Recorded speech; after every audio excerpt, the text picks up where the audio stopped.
Hello दोस्तों, आज के इस वीडियो में मैं आपके लिए हीर और रांझा के अद्भुत प्रेम की सच्ची दास्तान की कहानी लेकर आई हूँ।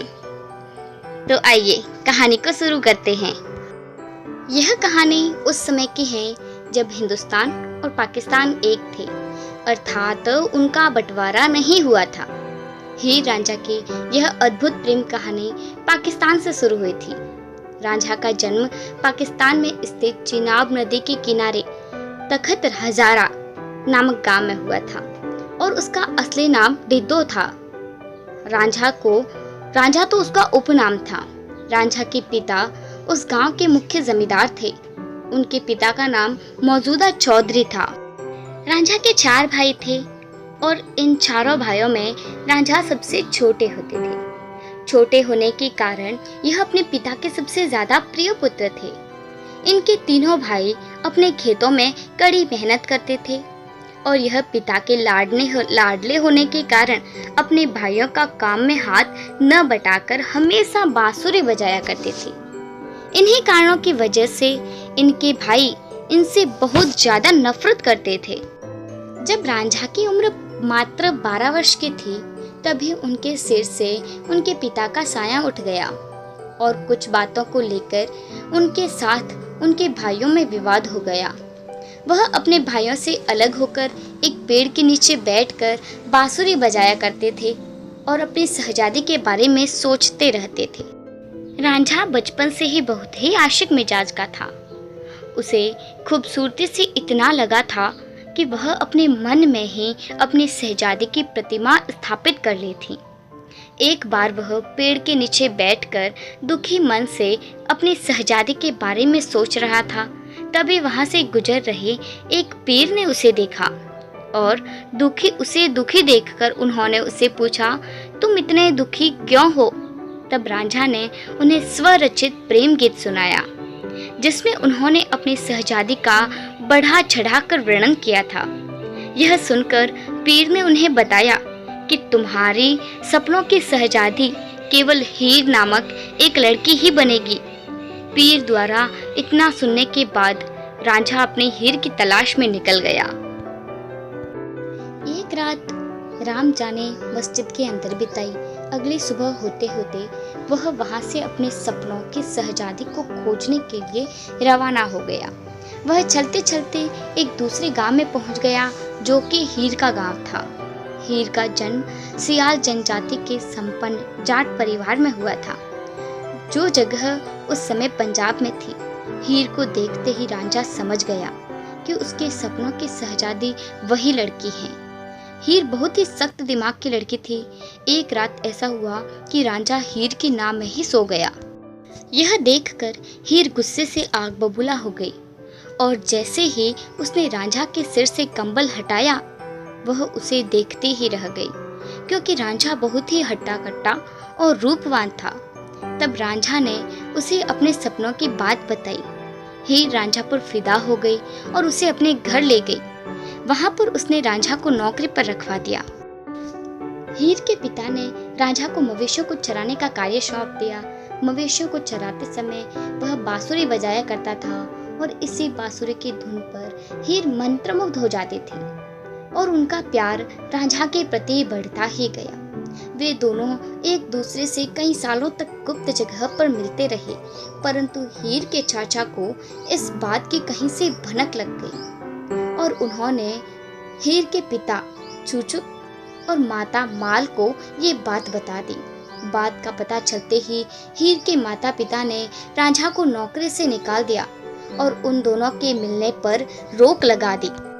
हीर के पिता ने हीर को शारदा खीरा नामक के एक व्यक्ति से शादी करने के लिए बाधित कर दिया। माता पिता और मौलवियों के दबाव में आकर हीर ने उससे निकाह कर लिया। फिर भी हीर का मन रांझा के लिए धड़कता है। शादी का पता चलते ही रांझा बहुत दुखी हुआ और इसका दिल टूट गया। वे कुछ ग्रामीण इलाकों में हीर की याद में अकेले भटकते भटकते उधर उधर घूमते रहे। एक दिन वहां इधर उधर भटक रहे थे, तभी उन्हें एक जोगी गुरु गोरखनाथ मिले। गोरखनाथ जोगी संप्रदाय के कानफटा समुदाय से संबंध रखते थे और वह गोरखनाथ जी के सानिध्य में जोगी बन गया और यानी भगवान का नाम जपता हुआ पूरे पंजाब में भटकता रहता था। वह एक दिन घूमते घूमते हीर के ससुराल पहुंच गया जहां वह रहते थे। वह हीर के पति सदा शेर के घर पहुंच गया और उसका दरवाजा खटखटाया और जोगी की आवाज सुनकर हीर बाहर आई और उसे भिक्षा देने लगी। भिक्षा देते वक्त दोनों एक दूसरे को देखते ही रह गए। रांझा फकीर बनकर प्रतिदिन वहां आता और हीर से भिक्षा लेता था। वे ऐसा प्रतिदिन करके एक दूसरे से मिलने लगे थे। एक दिन वे जब भिक्षा ले रहा था तभी उन दोनों को हीर की भाभी ने देख लिया और रांझा को टोका। भाभी के टोकने पर रांझा गांव के बाहर चला गया। अब लोग उसे फकीर मानकर पूजने लगे थे। जब वे दोनों जुदा हो गए तब हीर की तबीयत रांझे की जुदाई में बहुत ही बिगड़ गई। जब सिर का इलाज वेद और हकीम द्वारा नहीं हो पाया तब हीर के ससुर ने रांझा, जो कि फकीर बन गया था, से मदद मांगी। तब रांझा हीर के घर जाता है और जैसे ही वह हीर के सिर पर अपना हाथ फेरता है वैसे ही हीर की तबीयत में सुधार होने लगती है। जब लोगों को यह पता चला कि फकीर के भेष में रांझा है तो हीर के परिवार वालों और वहां के निवासियों ने उसे पीट पीट कर गांव से बाहर निकाल दिया। उसे चोर समझकर राजा के सिपाहियों ने उसे पकड़कर राज दरबार में पेश किया। तब राजा ने उसे उसकी बेगुनाही की सफाई देने के लिए कहा। तब रांझे ने राजा को अपने प्रेम के बारे में विस्तार पूर्वक बताया। तब राजा ने रांझा को उसके प्रेम की परीक्षा के लिए उसे हाथ में आग लेने के लिए कहा। अपने प्रेम की परीक्षा के लिए रांझा ने अपने हाथ में आग को ले लिया। तब राजा ने हीर के पिता को यह आदेश दिया कि वह हीर और रांझा का विवाह एक दूसरे से कर दें। राजा के डर से हीर के पिता ने शादी के लिए मंजूरी दे दी। देखते ही देखते उनके विवाह का दिन आ गया। उसी दिन हीर के साचा ने कैदों से हीर के खाने में जहर मिला दिया जाए जिससे कि वह शादी को रोक सके।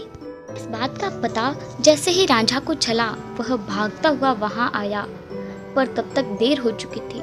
हीर ने जहर मिला हुआ खाना खा लिया था जिससे उसकी मृत्यु हो गई थी। तब रांझा को दोबारा हीर की जुदाई सहनी पड़ी। इसके बाद रांझा ने भी जहर मिला हुआ खाना खाकर हीर की जुदाई में अपने प्राण त्याग दिए। हीर रांझा मृत्यु के बाद भी एक दूसरे के करीब ही थे। उन दोनों के शव को उनके पैतृक गांव में ही दफन कर दिया गया। जहां पर भी दफन किए गए थे वहीं पर उनके प्रेम की निशानी का एक मजार बना हुआ है। वे दोनों भले ही मर गए हैं परंतु उनका प्रेम आज भी जिंदा है। तो दोस्तों, आपको ये कहानी कैसी लगी हमें कमेंट करके ज़रूर बताएं and please subscribe channel and thanks for watching.